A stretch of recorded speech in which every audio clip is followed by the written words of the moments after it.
The rain had not yet begun to fall, but the sky above the naval base carried that strange heaviness that promised a storm was coming, the kind that soaked the world in silence and left only the thrum of thunder rolling against the steel walls of the hangars, the sound almost like distant gunfire, and in that heavy, waiting air, a group of men in sharp uniforms stood gathered in a loose circle, their laughter cutting through the otherwise tense quiet, because they had just been presented with something they could hardly believe, a civilian woman, not a soldier, not a graduate of any military academy, not a combat veteran with scars and medals, but a simple woman with plain clothes and scars across her hands and arms, someone who seemed to them as out of place as a paper kite in the middle of a battlefield, and the way they looked at her carried a mixture of pity, amusement, and disdain, because they could not understand why their commanding officer had brought her into this space. Why she was standing here on the training field where only the toughest and most disciplined were supposed to stand, and though she said nothing, their voices filled the air with mockery, with disbelief,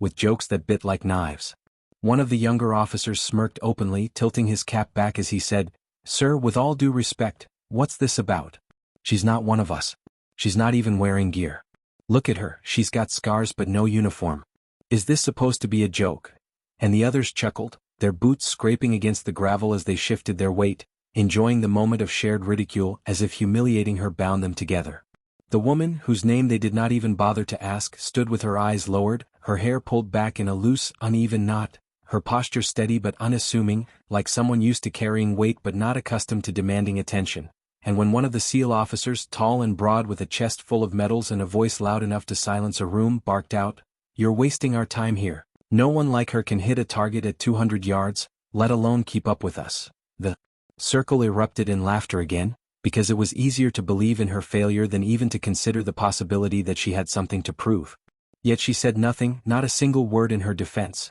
not even a glance of anger or shame, and that silence seemed to unnerve the commander, who had brought her here for a reason none of them could yet see, and he simply gestured toward the range, a long stretch of land marked with steel targets placed at increasing distances, the kind of range where precision was the only language understood. The mocking officer folded his arms, scoffing, "No one can hit that.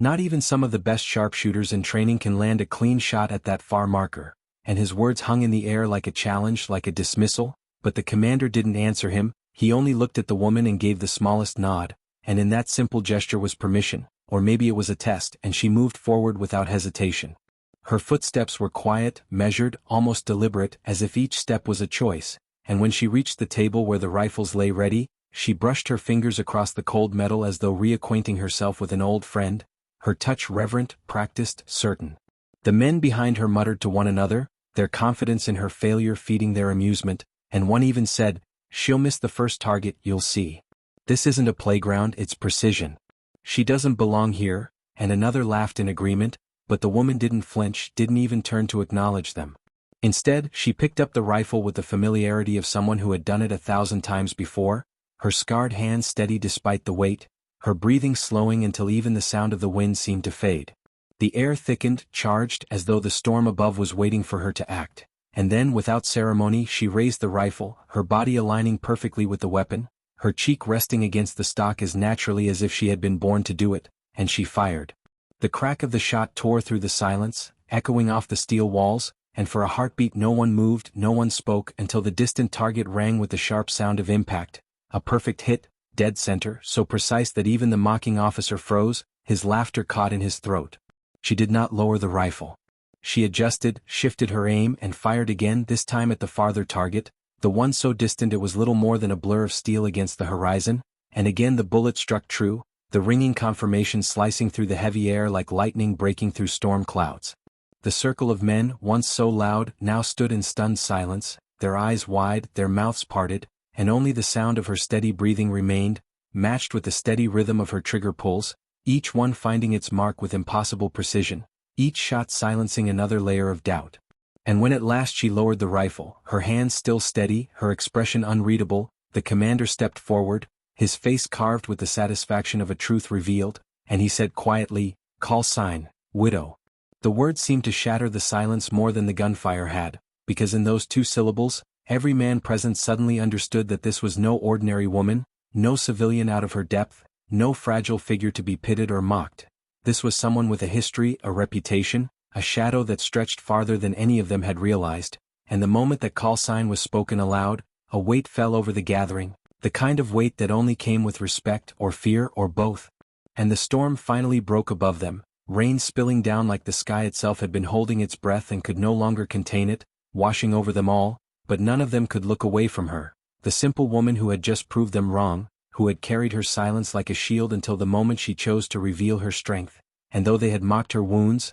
though they had dismissed her presence, they now stood in the quiet knowledge that she had once been, and perhaps still was, something they could never measure themselves against under the hammering rain that fell heavier with each passing second. The men stood as though frozen to the gravel, their laughter long dead in their throats, their bravado dissolved into the thunder and the steady drip of water running off the brim of their caps, and the woman, still holding the rifle as though it weighed no more than air, stood in the open like she was born to be unshaken by storms, her chest rising and falling in the same controlled rhythm that had guided each of her shots, and if any of them had doubted the first or the second, or even the impossible third hit across the farthest target, there was no room for doubt now because they had heard the commander's voice cut through the rain with those two words, "Call sign, widow," and it carried a history they had never dared to speak of, whispered only in fragments among veterans who had seen things that never made it into the reports, a name attached to missions so dangerous most had assumed they were myths, a ghost of a sniper who could slip into shadows, strike with impossible precision, and disappear before anyone even realized she had been there, and now here she was, standing not as the legend but as a simple woman, scarred, silent, bearing wounds they had once mocked, yet those wounds now looked less like weakness and more like proof of survival, proof of battles they could never imagine. One of the younger SEALs, who had been so quick to laugh moments ago, opened his mouth as if to speak, but no sound came out, his throat tightening with the sudden realization of his arrogance, and beside him the officer who had scoffed, the one who had sworn no one could hit those targets, clenched his jaw so tightly that the muscles in his face twitched, his pride crumbling under the weight of what he had just witnessed, but still he tried to salvage some piece of his authority, barking out, "Through the rain? That doesn't prove anything, sir. Maybe she got lucky." Maybe, yet even as he said it, his own voice betrayed him, thin, uncertain, wavering, because he knew what every man there knew. Luck couldn't explain the cold precision of every shot, the steadiness of her hands, the way she had handled the weapon with the kind of intimacy that comes only from years of living with it as an extension of one's own body, and still the woman remained silent, letting the weight of their disbelief collapse under its own emptiness. The commander, his hat already soaked, stepped closer to the group, his boots sinking slightly into the muddy ground as he said in a voice that carried more than authority, it carried finality, "Lucky? Luck doesn't earn a call sign in this branch. Luck doesn't make a legend. And luck doesn't put fear into the kind of men who think they're untouchable. You think you're SEALs because you trained, because you wear the trident on your chest, but until you've stood where she stood, until you've seen what she's seen, you don't even know the meaning of the word target." The words hit harder than the rain, each syllable sharp as shrapnel, and though the men shifted uncomfortably, none dared to answer, their silence broken only by the occasional crack of thunder in the distance. Widow, because that was who she was now, no longer just a nameless woman but the call sign itself brought to life, finally lowered the rifle and laid it gently back onto the table, as though the weapon deserved respect rather than abandonment, and when she straightened, she turned her gaze at last toward the men who had mocked her, her eyes dark, unblinking, not cruel but filled with the kind of weight that comes from carrying memories too heavy for words, and it was enough to make even the bravest among them look away, their shame magnified by her silence more than any shouted rebuke could have done. She didn't need to say she had lost friends in places none of them would ever see, she didn't need to remind them that scars were not ornaments but stories written on the skin in fire and blood, she didn't need to tell them that every bullet she had fired tonight had been the echo of 1,000 shots taken in the dust and shadows of wars fought far from home. Her silence told them everything. The commander looked from her to them, measuring their fear, their shame, and then he said, "Training continues tomorrow. And she'll be here. Any man who can't handle that can walk off this base tonight, hand in his badge and never come back."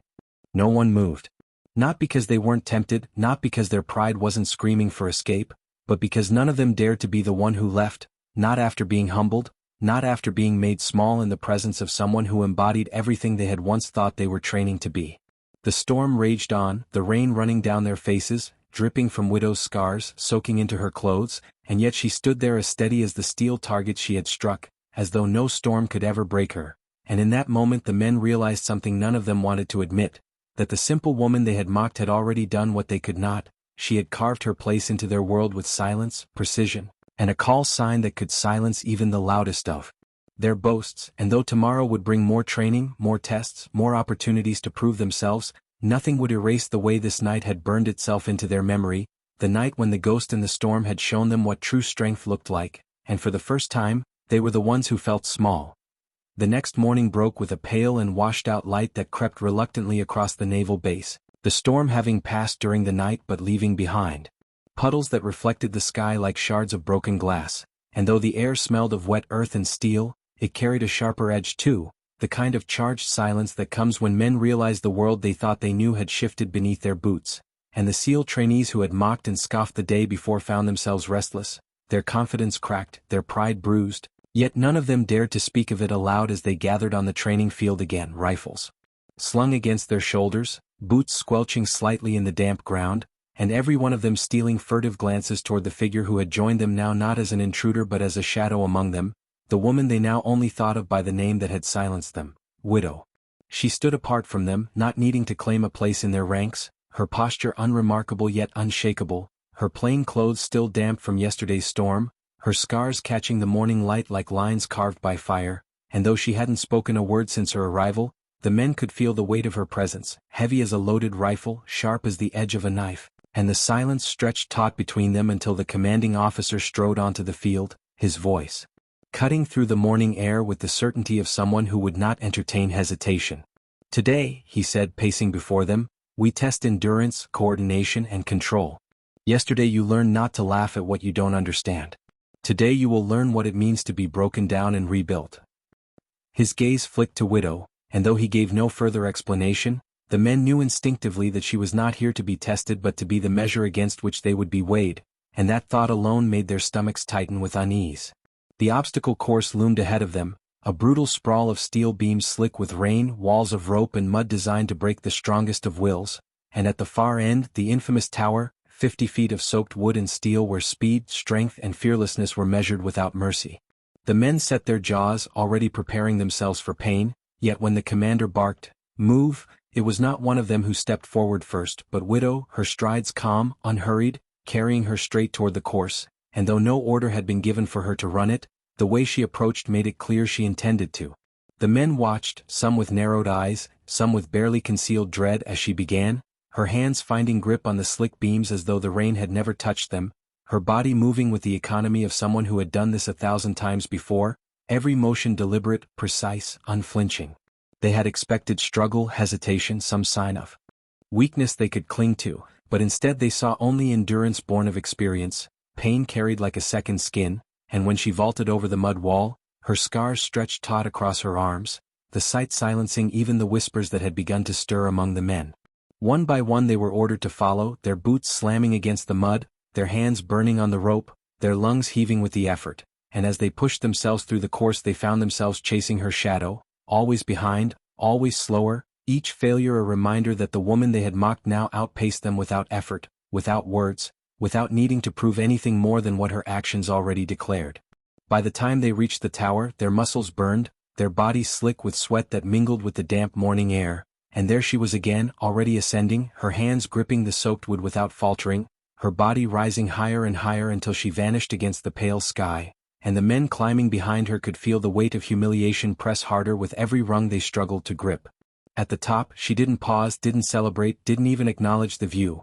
She simply turned, her body flowing into the descent with the same ease she had shown all along, and when she landed, boots splashing into a shallow puddle, she stood waiting, calm and still, while the men staggered down after her, panting, trembling, some slipping and scraping themselves raw on the way down. The commander's voice carried again, sharp as the crack of a whip. "This is the measure. You thought strength was in laughter, in arrogance, in underestimating. Strength is scars carried forward. Strength is silence when others mock. Strength is Widow." The words stung, branding themselves into the trainees' minds, and though none of them dared to meet her eyes, every one of them felt the truth of it, heavy and unyielding. Widow did not smile, did not sneer, did not claim her victory, she simply stood, her silence louder than any taunt, and in that silence they felt their own smallness magnified again, a reminder that no matter how hard they trained, no matter how many medals or call signs they earned, they had already been unmasked by someone who bore no uniform, who carried only scars and a name that silenced even the storm. And as the morning wore on, as they repeated the course again and again until their muscles screamed and their skin tore, they realized that this was no longer just training. It was a reckoning, a confrontation with the truth that some wounds made you weaker, but others made you unstoppable, and Widow was living proof of the latter. A proof that haunted them with every breath they drew. By the third day the rhythm of the base had changed in a way none of the trainees could ignore, the usual confidence that colored their mornings replaced by a tense quiet, the kind that came when pride had been stripped away and replaced with a different kind of drive, a heavier, sharper one that dug into their bones, and it was Widow's presence that had carved that change, though she never once gave orders, never once raised her voice, never even claimed authority among them. She simply moved through each test with the unyielding steadiness of someone who had nothing left to prove yet everything. In her bearing demanded respect, and that unspoken demand gnawed at the men because they had been trained to dominate, to push, to conquer, but in her they saw a contradiction that unsettled them deeply, strength that did not boast, mastery that did not declare itself, scars that were not excuses but silent declarations of endurance. The commander, sensing the shift, pressed harder into them, calling for drills before dawn, long marches across the soaked earth that left their shoulders raw from the straps of their packs, underwater endurance tests that clawed the breath from their lungs, and each time they were pushed to the edge, they would lift their heads from the mud, the waves or the ropes and see her there, already finished, waiting, not gloating, not smirking, simply waiting with the patience of someone who had learned long ago that survival was not about speed or pride but about refusing to stop, and that quiet waiting cut deeper than any words could. On that third day the commander arranged something different, something harsher than the obstacle course or the range, something meant to break even the most stubborn of spirits. The endurance gauntlet, a brutal cycle of physical punishment that began with weighted runs, moved into punishing carries of sandbags and logs, and ended in the pit, a trench filled with water and mud where they would crawl on their bellies beneath barbed wire while instructors sprayed cold water down on them, screaming into their ears to break their focus. The men swallowed hard at the sight of it, their bodies already sore from days of punishment, but when the order was barked they moved, their boots hammering against the dirt as they launched into the weighted run, and again she moved with them, her stride unbroken, her breathing controlled, her face calm even as the straps dug into her shoulders, and they hated and admired her in equal measure, hated that she made their pain feel like weakness, admired that she bore her own without a sound. By the time they reached the pit most of them were trembling, their hands blistered, their legs quaking, but she dropped into the mud without hesitation, sliding beneath the barbed wire as though it were no more than a low ceiling in a familiar room, her body flowing through the muck with efficiency while the instructors bellowed into the ears of the men, demanding they move faster, demanding they not quit, demanding they prove they were worthy of the uniform they wore. Mud clogged their eyes, water burned their lungs as they struggled forward, and yet every time they faltered, every time doubt tried to seep in, they caught sight of her ahead, her scars caked with dirt, her clothes soaked, and somehow that sight pushed them on, because if she could keep moving, silent and unyielding, then none of them had any excuse to stop. When at last they dragged themselves from the pit, broken and heaving, she was already standing, mud dripping from her face, her eyes steady as she looked back at them, not with contempt, not with pity, but with a kind of acknowledgement that struck deeper than either. Acknowledgement that they had suffered, that they had endured, that they had, for once, inched closer to understanding the weight she carried every day without complaint. The commander's voice carried over them then, harsh and clear. This is what separates men from shadows. Shadows don't quit. Shadows don't cry. Shadows endure until the mission is finished. You wanted to laugh at her wounds, at her silence, at her scars. But you don't even realize, those scars are the mission carved into flesh. That silence is discipline. And that woman is more shadow than any of you will ever be if you keep clinging to your pride. The words sank like stones into their chests, heavy, suffocating but undeniable, and though their bodies ached, though their minds screamed for rest, none of them argued, none of them even looked at each other because they knew the truth of it now. Widow stood apart, wiping mud from her arms, her eyes scanning the horizon as if already somewhere far beyond them, and in that gaze they saw the ghost of something darker, heavier, something that told them she had endured pits far worse than this one, pits not filled with mud but with fire, with death, with loss, and suddenly their own suffering felt smaller, though no less real. As the day dragged into night, as they pushed through more drills until their muscles trembled on the edge of collapse, they realized something else. She had become their measure not by design but by inevitability, a mirror held up to their arrogance, a reminder that laughter and pride shatter when faced with silence and scars, and though none of them dared to speak it aloud, each man carried it within him like a wound that refused to close, the knowledge that the simple woman they had mocked had become the shadow they were all chasing, and no matter how hard they tried, they weren't sure they would ever catch her. Night settled on the base with a suffocating weight, the kind of night that didn't simply bring darkness but pressed it into every corner, every breath, every thought, and though the barracks should have been filled with the familiar sounds of men exhausted into silence, steady breathing, restless shifting, the occasional muttered dream, there was instead a restless tension that hung in the air like static, because no one could quite shake the image of her, the simple woman they had laughed at, now etched into their minds as something far beyond what they had ever imagined. Her call sign whispered like a ghost that could not be banished. Widow, the name that had rolled off the commander's tongue with the finality of thunder, a name that clung to them even as they lay on their bunks, sweat cooling on their skin, muscles burning from the relentless drills. Some tried to close their eyes to will themselves into sleep, but in the darkness their pride came creeping back, wounded and restless, replaying the humiliation of being outpaced, outshot, outlasted by someone who did not even wear their uniform, and it festered like a sore they could not stop picking at.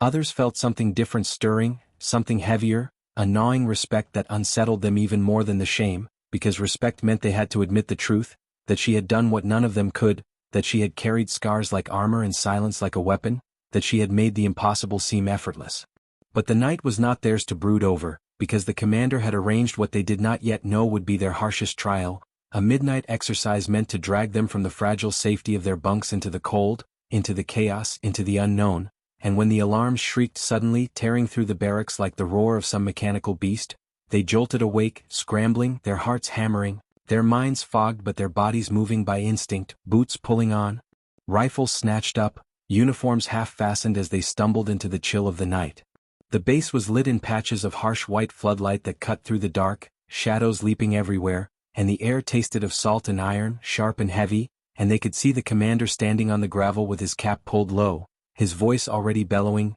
"Emergency drill. You will move as a unit, silent, coordinated, no excuses. You will navigate the course blind to the path ahead, and you will do it under pressure because if you think war waits until dawn, you've already failed." Their stomachs twisted at his words, fatigue dragging at their bones, but orders were orders, and they knew better than to hesitate. Then from the shadows she appeared again, Widow, her plain clothes blending into the night until she seemed carved from it, her face unreadable, her scars glinting under the harsh floodlights, and without needing to be told, they understood she would be part of this too, that she would be thrown into their midst not as an equal but as the measure, the weight they could not ignore. The commander handed out orders, maps stripped from them, compasses confiscated, their task to navigate by instinct, by memory, by trust in one another, and though their training had taught them these skills, the exhaustion, the darkness, the weight of her presence made every step feel like a test far greater than anything they had prepared for. They moved out, boots crunching over gravel and mud, rifles clutched tight, eyes straining against the dark, but no matter how fast they moved, how carefully they scanned, she was always there, a silent shadow at the edge of their formation, her steps lighter, her breath quieter, her movements fluid in a way that made them feel clumsy, exposed, amateurish. When the instructors triggered sudden flares, bathing the field in blinding light, she didn't flinch, didn't falter, simply shifted with the shadows as if she belonged to them, while the men stumbled, shielding their eyes, blinking spots from their vision. When simulated gunfire erupted from hidden speakers, rattling their nerves, she slid low to the ground, moving with a precision that made their jerky, panicked dives look laughable, and when the commander's voice boomed across the night, demanding silence, demanding coordination, they realized with a sick twist of their guts that she had not spoken a single word, not one, and yet somehow she never lost step, never broke formation, never needed to bark an order or curse a mistake because her very presence forced them to align around her, to match her rhythm, to rise to the level she carried without even trying. Hours dragged on, the night thick with exhaustion and humiliation, and though some of them began to stumble, to falter under the weight of fatigue, they could not bring themselves to quit, not with her still moving, steady and silent, her scars wet with dew, her breath even, her eyes focused on horizons they couldn't see. By the time dawn bled into the sky, pale and unforgiving, they were broken men, their muscles screaming, their minds frayed, their pride ground down into raw dust, and yet she stood as she always did, tired perhaps but unbroken, her silence as sharp as ever, her presence as heavy as the storm had been 2 nights before. The commander gathered them, his voice like gravel scraped over steel. "You thought this was about strength. It's not. It's about endurance, discipline, silence. War does not care about your pride. It cares only about who will still be standing when the dust clears. She is still standing. Are you?" None of them answered, not because they had nothing to say but because their voices had been stolen by the truth, by the undeniable weight of her existence among them, and as the sun rose, burning the sky into color, they realized they had crossed a line they could not go back from. The line between mocking and respecting, between doubting and fearing, between arrogance and humility, and though Widow gave them nothing more than her silence, they knew it was enough because it was in that silence that they saw themselves reflected, smaller, weaker, but still alive, and for the first time, they wanted not to outshine her but to follow, to learn, to endure, because perhaps that was the only way they could even begin to understand what it meant to carry a call sign that could silence storms. Under the raw heat of the midday sun, when every metal surface of the base shimmered and burned to the touch and the smell of sweat and salt clung thick in the air, the commander called the trainees together once. Again, his voice echoing across the range as though daring them to show weakness, and they came stumbling in, their bodies bruised, blistered, their pride long since ground into the dust of the parade field, yet still they moved, because the fear of being left behind had burned away every thought of quitting, and at the center of them once again was the silent figure they could not ignore, Widow, her plain clothes now darkened with sweat, her scars bared without shame, her eyes hidden in the shadow of her brow but carrying that weight which unsettled them more than any scream or insult ever had, because when she looked at them it was not with pity, not with contempt, but with a kind of quiet demand that said simply, "Endure." The commander explained the drill with a cruelty that made some of their throats tighten. They would be sent out in pairs across a blistering stretch of terrain, packs filled with stone and steel, every step meant to tear at their willpower, every breath meant to remind them of how fragile the human body was when stripped of comfort. And at the end of that punishing march they would face live fire drills, their coordination tested under the weight of exhaustion until they either proved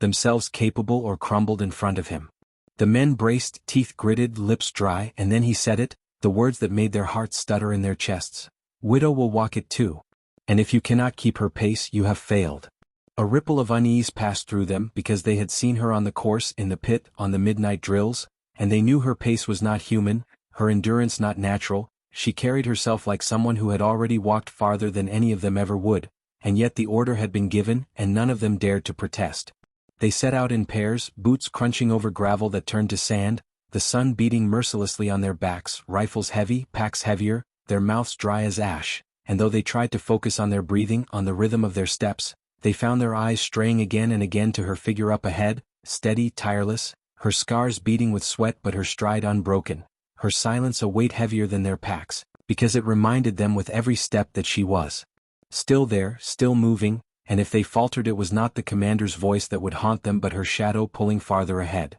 Hours passed like that, their bodies breaking down, some stumbling, some vomiting from the heat, but always dragged forward by the unspoken shame of being seen weaker than her, until at last the distant crack of rifles signaled the final leg of the drill, the live fire course where steel targets waited among bursts of sand and smoke. They collapsed into it, hearts hammering, fingers raw, and under the roar of gunfire they tried to steady their hands, tried to keep their eyes open through the sweat, and they watched in disbelief as she moved through it all, firing with precision, her bullets singing against steel without hesitation, her body flowing through cover like she had memorized every angle, every shot, every shadow, and even the instructors who had spent years screaming at men like them found themselves falling silent, their shouts dying in their throats as they watched her move with that impossible calm. By the time the last target fell silent, the men were sprawled in the sand, their chests heaving, their throats raw, but she stood again, mud and dust clinging to her, her chest rising in steady rhythm, her eyes sharp, and the commander stepped forward, his boots grinding against the dirt, his voice carrying low but deadly certain as he said, "This is the measure. You thought strength was in muscle. You thought pride could carry you. But what carries you is silence, endurance, scars. She carries all three. And until you learn to carry them too, you will always be weaker than the ghost you mocked." The men lowered their eyes, sweat dripping into the sand, not because they were ashamed to look at her but because they could not bear to see their own smallness reflected in her calm, and for the first time in their lives, they felt the truth of humility not as a lesson barked into their ears but as a shadow walking beside them, silent, scarred, and unbroken. When night fell again it carried no storm, only the heavy heat of the day lingering in the air, thick enough to make every breath feel like swallowing smoke, and though exhaustion should have dragged the men into dreamless sleep, the commander had other plans, because he knew that real endurance was never tested under the sun when the body expected struggle, but in the dark when the mind begged for rest, and so the alarms split the silence once more, dragging the trainees from their bunks, forcing them to stumble into boots and strap rifles to their aching shoulders, their eyes bloodshot, their bodies trembling with the weight of too many drills without recovery, and when they assembled on the field under the harsh white glare of floodlights, there she was again, Widow, the scars on her arms catching the light like lines of iron, her expression unreadable, her silence heavy enough to make their stomachs twist, because by now they knew that wherever she appeared, their strength would be measured not against one another but against the unyielding calm she carried like a weapon. The commander's voice carved into the night, sharp and merciless. Tonight you run reconnaissance drills. Silent movement through hostile terrain, under timed conditions. Failure is exposure. Exposure is death. If you break, you don't just shame yourselves, you kill the man beside you. Remember that. The men nodded, too weary to answer, and then he added the words that had become a kind of curse among them. Widow runs with you. A ripple of unease passed through their ranks because they knew what that meant. They would not only be tested but haunted because no matter how they moved, how quietly they breathed, how carefully they placed their boots on the dirt, she would already be there ahead of them, her presence reminding them of how much louder, slower, weaker they truly were. They set out in staggered lines, the base dissolving behind them into scrubland and shadow, the only sound their breath and the crunch of gravel beneath their boots, but within minutes they could feel her among them, moving like smoke between the trees, never stumbling, never shifting a stone, never snapping a twig, and the harder they tried to match her silence the more their own noise screamed in their ears, every mistake magnified by the knowledge that she had made none. Sweat stung their eyes, their throats ached from holding back breath, and when flares burst suddenly in the distance they panicked, diving clumsily for cover, while she simply melted into the earth itself, gone before the light even touched her skin. When the simulated patrols cut across their path, flashlights sweeping the dark, their hearts raced and their bodies locked, but she moved fluid, sliding between the beams with impossible precision, and by the time the patrols passed, they were left panting in the dirt, ashamed of how loud their fear had been. The drill stretched on for hours, the weight of silence heavier than any load they had carried, and when at last they staggered back into the floodlit field of the base, their uniforms streaked with dirt, their faces hollow with fatigue, she was already there, waiting, calm as ever, her breathing steady, her silence sharper than any reprimand. The commander paced before them, his voice low and cutting. You see her? That's not luck. That's not myth. That is scars carried into silence, silence carried into survival. You laughed at her once, thought she was less than you. But she has shown you what it means to be unseen, unbroken. She has shown you what you are not. The men lowered their eyes, sweat dripping, hearts hammering because they could not deny it, could not push back against the truth that had been carved into their bones night after night, and though none of them spoke, every one of them carried the same thought burning in his chest, that no matter how many drills they survived, no matter how many scars they earned, they would always remember her as the shadow that moved beside them, the simple woman who bore wounds they once mocked, who silenced their laughter with nothing more than precision, silence, and a call sign that could freeze even the proudest voice mid-sentence. Dawn broke across the horizon in a haze of fire and gold, the kind of dawn that burned away shadows but could not ease the exhaustion weighing down the men, their bodies stiff, their eyes rimmed with sleepless red, and yet as they were herded once more to the training field, rifles slung and packs strapped tight, none dared to grumble, none dared to drag their heels, because by now the rhythm of their days had been broken and rebuilt around her, the figure who never needed to shout, who never needed to claim command, who simply existed in silence and yet shaped every moment of their training more powerfully than any order ever could.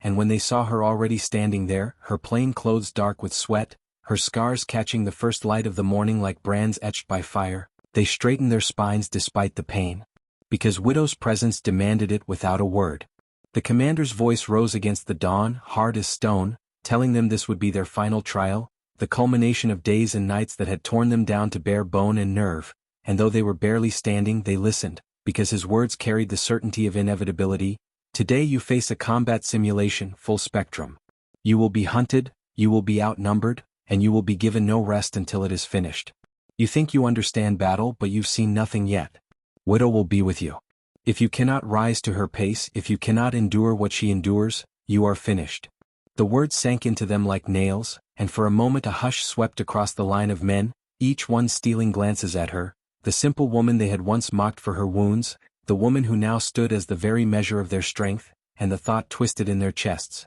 If they failed, it would not be before the commander, not before their brothers, but before her, and that was something none of them could bear. The drill began with the crack of gunfire, blank rounds erupting through the air, smoke curling across the field, instructors hidden in the distance unleashing chaos like a storm, and the men moved, crawled, their lungs burning as they scrambled to stay alive in the simulation. But no matter where they turned, there she was, Widow, her body flowing through the smoke like she belonged to it, her movements precise, her shots cutting through the din with surgical exactness, and though she never once looked back to command them, they found themselves drawn into her rhythm, following her lead without needing a word, because in her silence there was clarity, in her scars there was direction, and in her calm there was a strength none of them could replicate. Hours dragged by in bursts of fire and silence, in mud and smoke and sweat, and though their bodies screamed for mercy, still they pushed, because her figure moved always ahead of them, tireless, unflinching, her very existence a demand that they refused to quit. By the time the final shot echoed across the range and the smoke thinned into the pale air, the men were collapsed, sprawled across the dirt, their chests heaving, their arms trembling, but she was still standing, mud streaked across her skin, sweat dripping from her scars, her eyes steady and dark, and the silence that followed was heavier than any storm. The commander stepped forward then, his voice carrying like iron. You mocked her once. You thought her scars made her less. You thought her silence was weakness. Now you know. Those scars are survival. That silence is discipline. That call sign is legend. Widow. The name struck them like a final blow, sealing into their memories with a weight they would carry long after this training ended, and as they looked at her, simple, scarred, silent, they knew that nothing in their lives would ever feel the same again, because they had witnessed something they could never match, something they could only respect. Widow turned her gaze over them one last time, not cruel, not gentle, only steady, and then she walked away into the dawn without a word, leaving behind silence so profound that not even the commander spoke, and in that silence the men felt their pride stripped away for good, replaced by a truth that would haunt them forever, that they had once mocked a woman who carried storms in her scars, and she had answered them not with words but with endurance, precision, and a call sign that silenced every voice on the field. The end.